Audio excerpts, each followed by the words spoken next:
Iyi ni radiyo BBC Gahuzamiryango ivugira i Londres kuri metero 19, 25, 31 na 41 no ku mirongo ya FM mu karere k'ibiyaga bigari no kuri internet kuri bbcgahuza.com.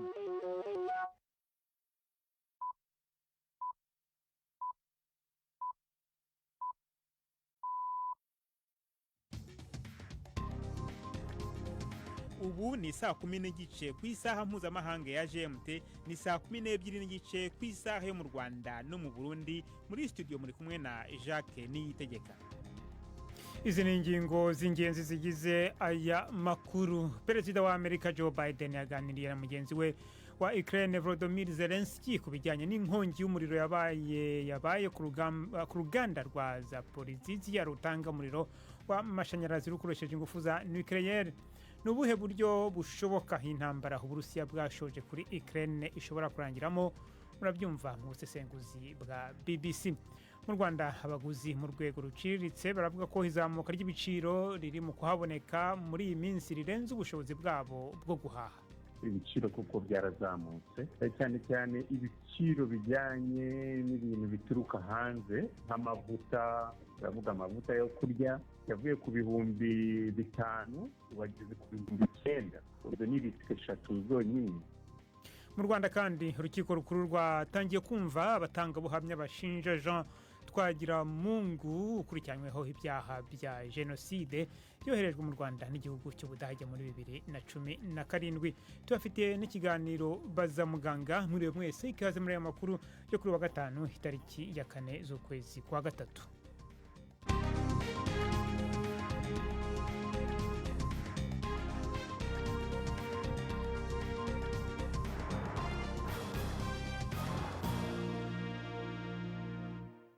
Aya makuru yose ndetse n'ayandi ku buryo burambuye ni mu kanya. Robert Patrick Misigaro amaze kutugezaho muri make amakuru y'ingenzi avugwa hirya no hino ku isi. Nta makuru atugezaho ariwe mu rugo.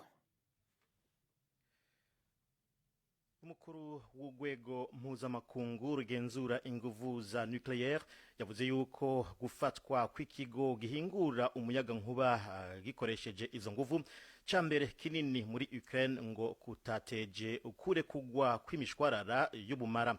Ico kigo cafashwe n'abasirikare b'Urusiya.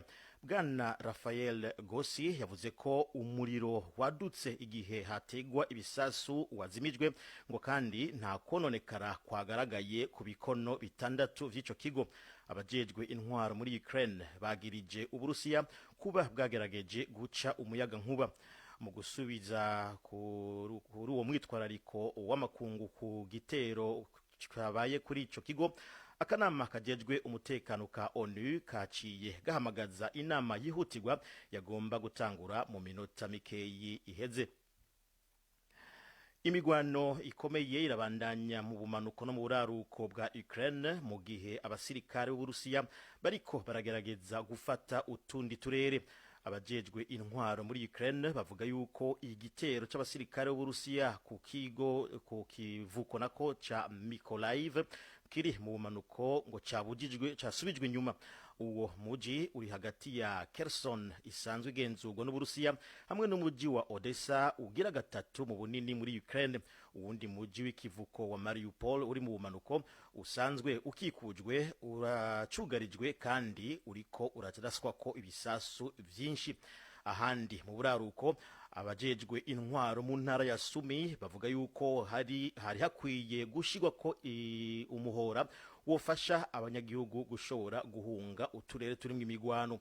Utwo turere turimwo imiji y'akarere ka Sami hamwe n'ubumanuko bushira ubuseruko bw'umuji wa Kharkiv nawo nyene wugarijwe. Tukivuga kuri Ukraine, abantu barenga ibihumbi 670 baramaze guhunga igihugu ca Ukraine baja muri Polonye kuva intambara itanguye, nkuko bitangazwa n'abajejwe umutekano w'urubibe muri Polonye. Benshi mu bahunga n'abagore n'abana, bakaba rero basanzwe bafise imiryango canke inshuti muri Polonye, akaba ariyo hanini ibakira. Abadafise aho bashikira bashigwa mu bibanza hirya no hino mu gihugu. Ni inkuru ya Adam Easton ari Warsaw, mushikirizwa na Victoria Uwonkunda. Abanya-Ukraine bahungira muri Pologne baragera ku bihumbi 100 buri munsi. Umuvugizi w'abashinzwe umutekano ku mupaka wa Pologne yavuze ko uwo mubare ushobora kuzamuka ukarenga 700 mu masaha ari imbere. Inzego z'ubuyobozi muri Pologne n'abaturage ba Pologne bashishikariye gufasha impunzi. Iperereza ryagaragaje ko 3/4 by'abaturage ba Pologne barimo gutanga imfashanyo z'imyenda, ibiribwa cyangwa amafaranga cyangwa kwakira abanya-Ukraine mu ngo zabo. Aya ni amakuru ya BBC. Uburusiya bubandanije gufatirwa ibihano hamwe no gukumirwa kubera intambara muri Ukraine. Leta y'Uburusiya nako y'Ubusuwisi yongereje ikiringo c'ibihano bibuza guhanahana amafaranga na banki nkuru y'Uburusiya, bunafata ingingo nk'izafashwe n'ishiramwe rya Buraya zo gukura amabanki amwamwe yo mu Burusiya muri bwa buryo bwo kuriha amafaranga n'ibikorwa mu rwego mpuzamakungu buzwi nka SWIFT. Ubusuwisi kandi bwabujije ishogwa ry'ibidandazwa bimwe bimwe harimwo ibikoreshwa mu rwego rwa gisirikare hamwe na bimwe mu bikoreshwa mu bitoro, mu gisata c'indege hamwe no mu rwego rwa kure mu kirere. Urwego rwa ONU rujejwe ivy'agateka kazina muntu rwemeje ku bwinshi ingingo yo gushirako umugwi uzokora itohoza kwihonyanga y'agateka kazina muntu harimwo ivyaha vyo mu ntambara hamwe n'ivyo guhohotera ikiremwa muntu bibera muri Ukraine. Uburusiya bwabuze ubushigikira kiretse gusa igihugu kimwe arico Eritrea catoye ciyamiriza iyo ngingo. Ni inkuru ya Imogen Fuchs ari Geneve mushikirizwa na Yvette Kabatesi. Akamo ka Ukraine gahamagarira kwiga ku bikorwa by'Uburusiya kashigikiwe nabo hejuru. Umunyamabanga mukuru wa ONU Antonio Guterres yatangaje ko ibikorwa bya gisirikare by'Uburusiya biriho biganisha ku guhonyanga uburenganzira bwa muntu. Umuyobozi w'akanama k'uburenganzira bwa muntu ka ONU Michelle Bachelet yavuze ko ibiro bye bishobora kwemeza ko kuva ivogera ryatangira hamaze gupfa abaturage 102, ariko ko biteze ko umubare nyawo ushobora kuburenga. Yatangaje ko benshi mu baturage b'abasivile bishwe n'ibisasu bigera kure cyane, ko abarusiya bariho barasa batarobanuye mu bice bituwe n'abaturage, bityo ko bishobora kuba ari ibyaha byo mu ntambara. Ibiganiro byihutirwa bizaba kuwa 4.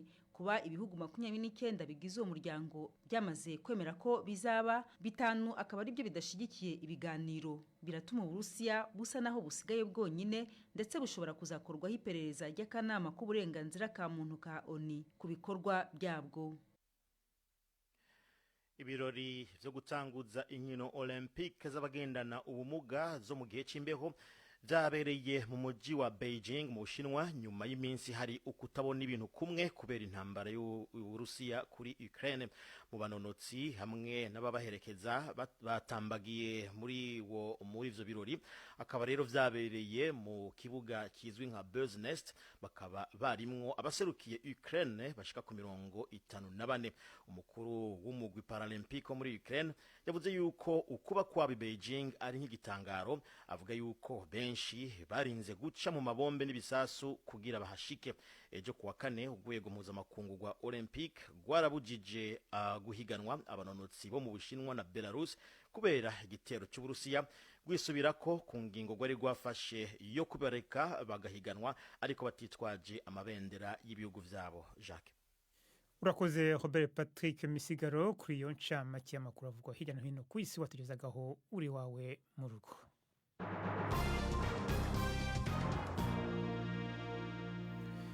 Ano makuru ku buryo burambuye turayahera ku ntambara iri mu gihugu cya Ukraine. Perezida wa Amerika Joe Biden yaganiriye na mugenzi we wa Ukraine Volodymyr Zelensky ku bijyanye n'inkongi y'umuriro yabaye ku ruganda rwa Zaporizhzhia rutanga umuriro w'amashanyarazi rukoresheje ingufu za nucleaire. Itangazo ryashyizwe ahagaragara, abakuru b'ibihugu bombi basabye Uburusiya guhagarika ibikorwa bya gisirikare muri ako karere kandi bukareka abatabazi bazimya umuriro bakahagera.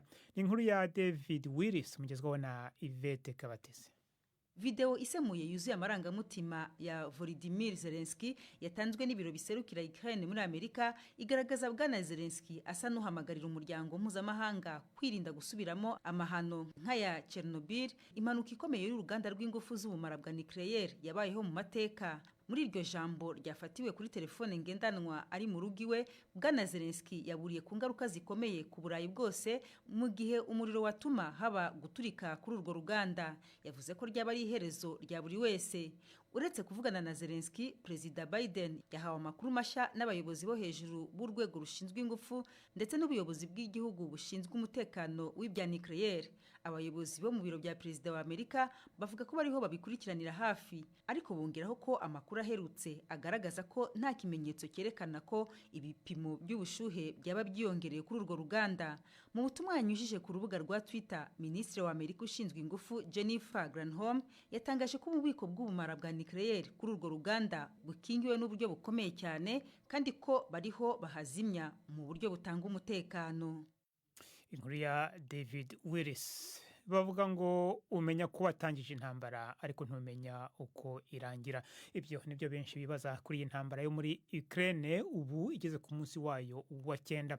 Umunyamakuru wa BBC ukurikirana ibya diplomasi James Landale yakoze ubusesenguzi kuri iyo ntambara maze yandika inkuru ndende agaragaza uburyo butanu iyo ntambara ishobora kuzarangiramo.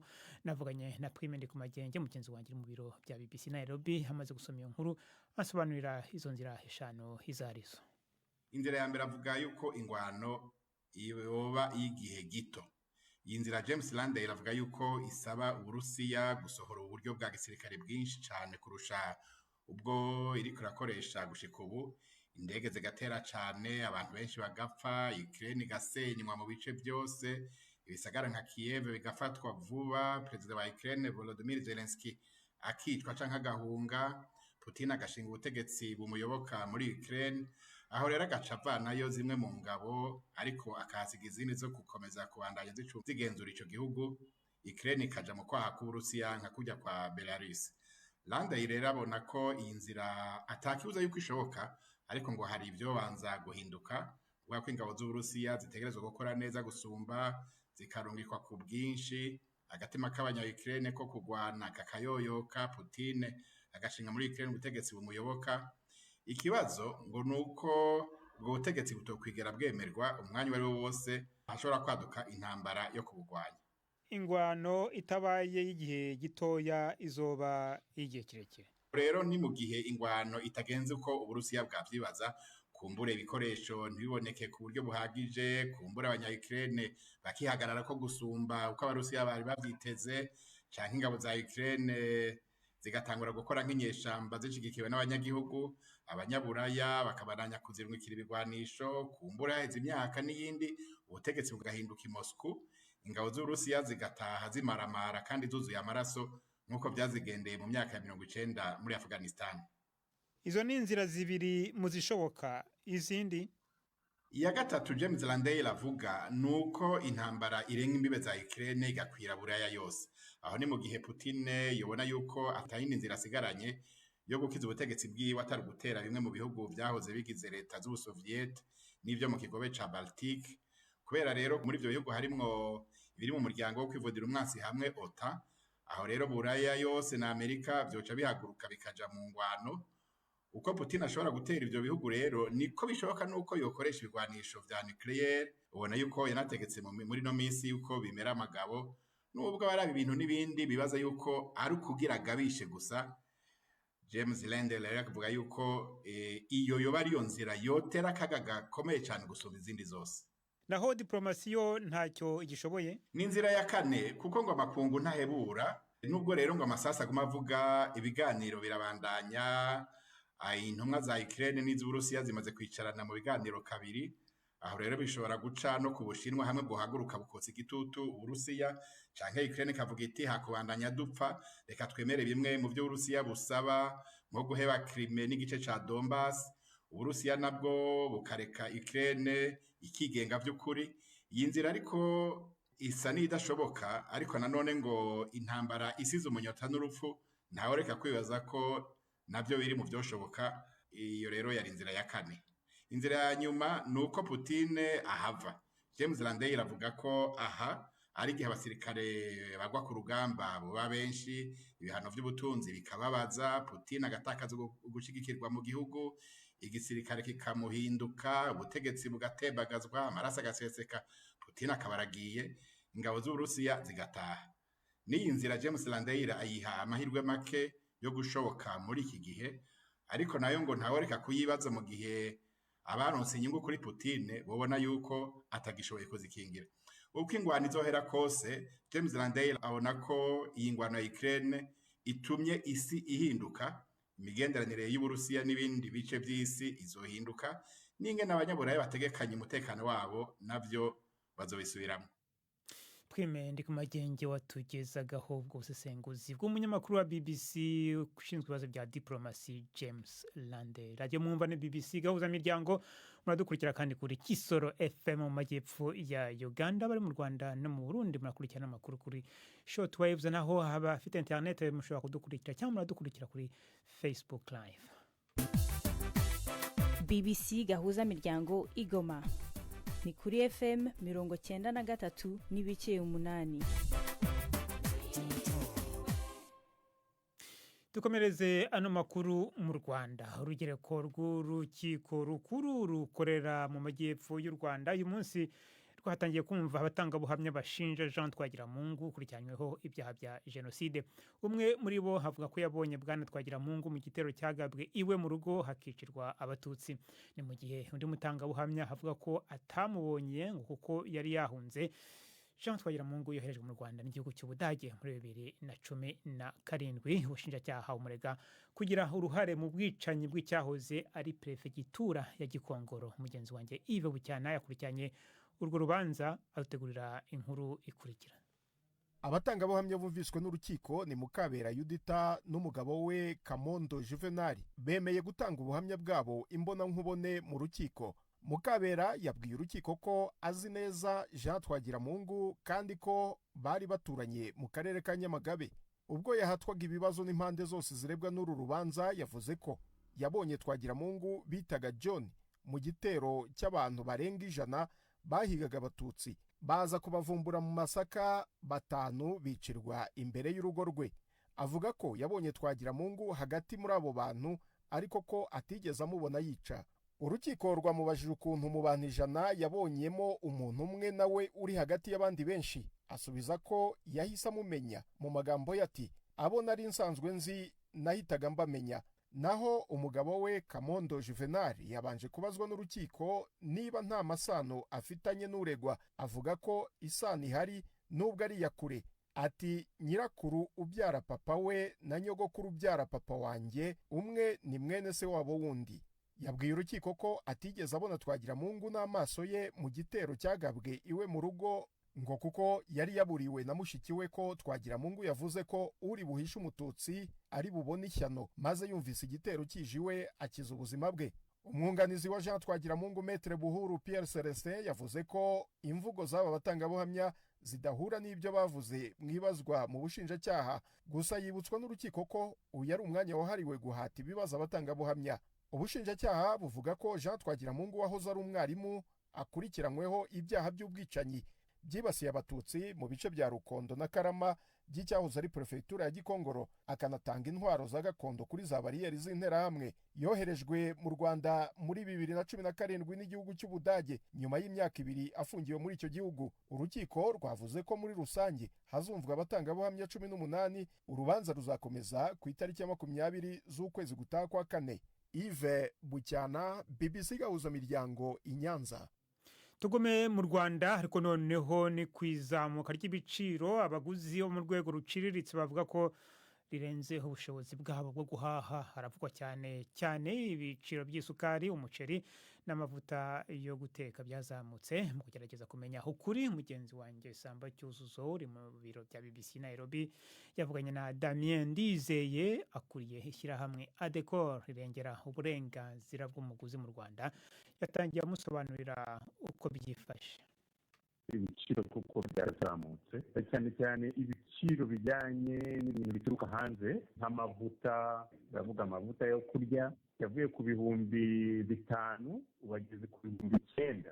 Ibyo ni litiro 3 zonyine. Bijyanye n'umuceri n'isukari nabyo byarazamutse cyane, ariko tukibaza ese biterwa COVID-19 cyangwa biterwa no gukinda mu nzira cyane cyane iyo barangura ibintu biva hanze abacuruzi bavuga ko bitinda mu nzira, akaba ariyo mpamvu bigera mu Rwanda sitoke yararangiye noneho ibiciro bikazamuka. Birumvikana ko iyo sitoke yarangiye ku isoko nta bihari, aho biziye biza bihenze. Nicyo abacuruzi bavuga cyane. Ikindi twavuga ni uko hari impamvu zitandukanye na inflation ishobora gutuma ibiciro bizamuka, kubera ko uko ifaranga rigenda rita agaciro n'abacuruzi iyo bagiye kurangura uko baranguye ubushize ntabwo ariko bongera kurangura, basanga byarazamutse. Urumva rero nabyo bishobora gutuma bizamuka cyane. Ibyo gusa n'ibikoresho by'ubwubatsi usanga byarahenze cyane kugeza ubu. Abenshi bavuga ko ari ikibazo cya COVID-19. Icyizere muri ibyo biganiro muzagirana harimo n'inzego n'abafatanyabikorwa ba leta, hari icyizere mushobora kugira yuko bishobora kuganisha ku kugabanuka kw'ibiciro cyangwa koroha kw'ibiciro ku muguzi? Ko biri mu nshingano zacu, tuzakomeza tuganire n'ibigo bibishinzwe cyane cyane RICA, ikigo gishinzwe kurengera umuguzi, kugira ngo turebe icyakorwa. Ariko ntitubivuga gusa, ahubwo hagomba gukora ubushakashatsi tukareba impamvu ibiciro bizamuka umunsi ku munsi, kuko ubushakashatsi burakorwa tureba impamvu isukari yazamutse cyane cyangwa amavuta yazamutse cyane, kuko ibyo byombi nibyo byazamutse ku buryo bugaragara, ku buryo umuguzi bafite impungenge mu gihe kizaza uburyo bazajya bagura isukari, kubera ko ikiro cy'isukari kigeze ku 1,500, mbere cyari 1,200. Urumva ni amafaranga menshi cyane. No mu gihe cya covid ikiro cy'isukari 1,000, urumva ubu kiyongeyeho 500 yose, ni amafaranga menshi. Naho ku bijyanye n'amavuta ni nk'aho byikubye kabiri. Ibyo rero bigomba kuganirwaho n'inzego zibishinzwe, cyane cyane nkatwe duhagarariye abaguzi tugomba gukomeza gukora ubuvugizi kugira ngo turebe ko hari icyahinduka. Damien Ndizeye ukuriye ishyirahamwe ryigenga ryo kurengera uburenganzira bw'umuguzi mu Rwanda ADECO. Ibiganiro bya BBC gahuzamiryango mukunda nk'amakuru, imvo n'imvano, urunana, ikiganiro cy'abagore cyangwa baza muganga, ubu biraboneka kuri podcast. Jya kuri bbcgahuza.com maze ushake ahari podcast. Amakuru yose y'uko podcast ikora n'uko wayishyira muri telefone yawe byose urabihasanga. BBC gahuzamiryango, ubu noneho ni umwanya w'ikiganiro baza muganga mwateguriwe kandi mugezwaho na Yvette Kabatesi.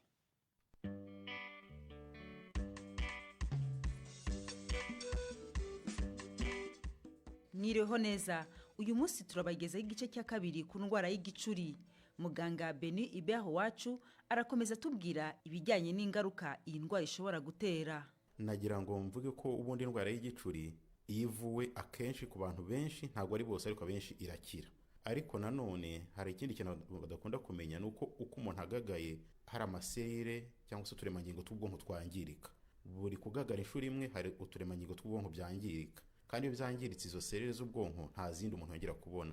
Akaba ariyo mpamvu tubona ko akenshi wa mwana watangiye kugagara akiri mutoya ntavurwe hakiri kare, agenda buhoro buhoro akurizamo kuzagira gusigara inyuma k'ubwonko k'ubwenge, bitwita retard mental, ndetse bitafatiranwa hakiri kare akaba yazagira aho yazagira icyo twakwita debilité mentale. Ni ukuvuga ngo ubwonko bwe buba bwaragiye bubona ababutoya kubera gutakazwa turemangingo tw'ubwonko, bikazasubiza ubwenge bw'uwo muntu inyuma mu gihe kiri imbere. Bivuga ko ari byiza cyane guhagarika uko bishoboka kose uko kugagara, ariko umuntu agerageza kwivuza kugira ngo bihagarare. Hama ku bijyanye na cya ciciro mwavuze cy'abagaragaza ibimenyetso wenda nko kugagara intoki ariko ntibiture hasi, bariya nabo bakabashira mu burwayi bukomeye bw'igicuri. Navuga ko nta burwayi bw'igicuri bworoheje, bwose burakomeye, ahubwo wenda ibyago byo kuba bakomereka ari bikeya kuko batitura hasi cyangwa abantu bete babibona, cyane cyane ko abo ngabo akenshi bivuza kubera ko umuryango wabo abona mu gitondo agiye kunywa akabona igikombe kiramucitse ajugunya ibintu hasi, cyangwa umwana ari mu ishuri ari kwandika akabona ajugunya ikaramu, bikaba rimwe bikaba kabiri, mwarimu akibaza impamvu, bakazajya kubona ko umwana afite ukuntu ashikagurika ari kwandika cyangwa se yicaye mu ishuri, cyangwa umuntu umena ibintu mu gitondo ari kurya ikanya iramucitse, akaba ari bwaza kwivuza bakasanga kuko ari uburwayi bw'igicuri. Ni impamvu ko butoroshye nabwo nuko abo ngabo nabwo iyo bativuje abenshi muri bo bakurizamo kwa kwitura hasi bakagagara, bigatangira ari ugushikagurika, nyuma y'igihe akazazamo kugagara, umuntu akitura hasi akazana na bya bimenyetso bindi bijyana no kugagara no kwinyarira.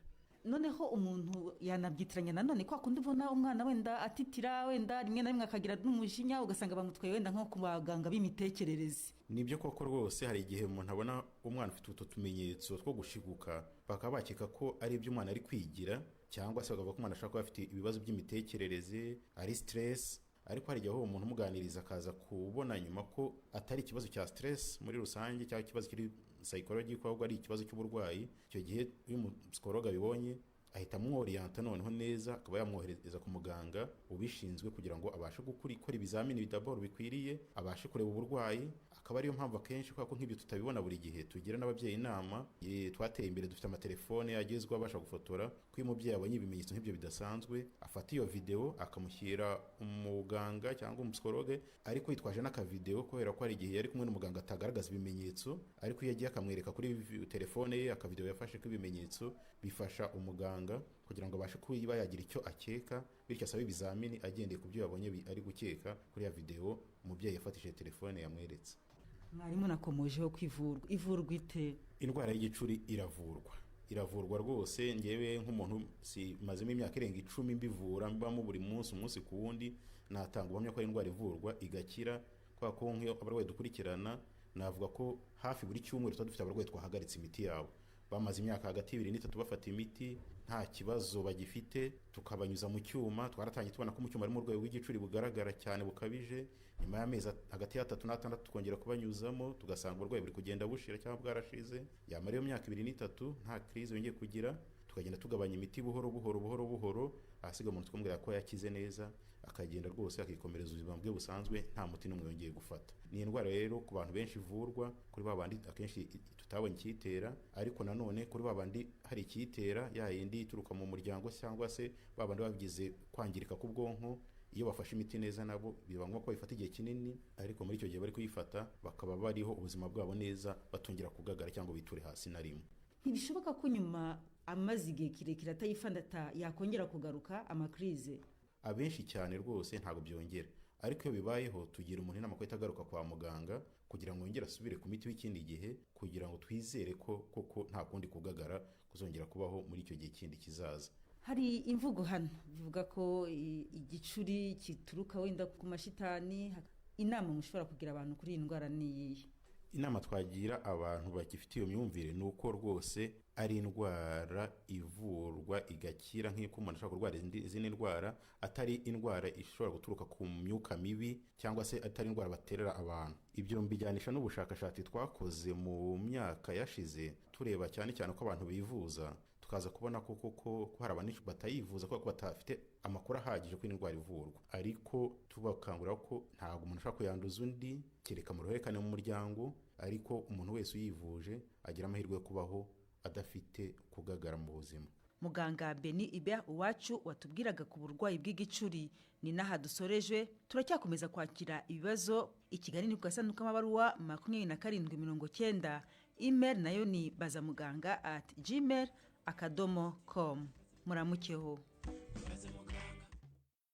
Arakoze Yvette Kabatesi na muganga baganiraga mu cyo kiganiro cyabaza muganga. Nibo rero bashoje makuru yacu kuri wa gatanu, ariko mbere kubasezeraho reka nongere nsubize ijambo Robert Patrick Misigaro atunyure mu muri make inkuru ziri ku isonga muzivugwa muri kano kanya muri BBC. Umukuru w'urwego mpuzamakungu rugenzura ingufu za nucleaire yavuze yuko gufatwa kw'ikigo gihingura umuyaga nkuba gikoresheje izo nguvu cyambere kinini muri Ukraine ngo kutateje kure kugwa kw'imishwarara y'ubumara. Icyo kigo cyafashwe n'abasirikare b'u Burusiya kare mu gitondo cy'uno munsi. Hagati aho imigwano ikomeye irabandanya mu bumanuko no mu buraruko bwa Ukraine, mu gihe abasirikare b'u Burusiya bariko baragerageza gufata utundi turere. Abajejwe intwaro muri Ukraine bavuga yuko igitero cy'abasirikare b'u Burusiya ku kivuko ca Mykolaiv kiri mu bumanuko ngo casubijwe inyuma. nayo kuri Ukraine nyene abantu ngo bashika ibihumbi 670 baramaze guhunga igihugu ca Ukraine baja muri Polonye kuva intambara itanguye nkuko rero bitangazwa n'abajejwe umutekano w'urubibe muri Polonye. Iyo nkuru imvano y'ejo izagaruka ku gihugu cya Ukraine nangaho dushojeje n'amakuru yahagariwe na Prudence Ngiyumva ku buhanga bw'ibyuma hari Suzy Robbins bakode cyane guhitamo BBC gahuza miryango muramukyo.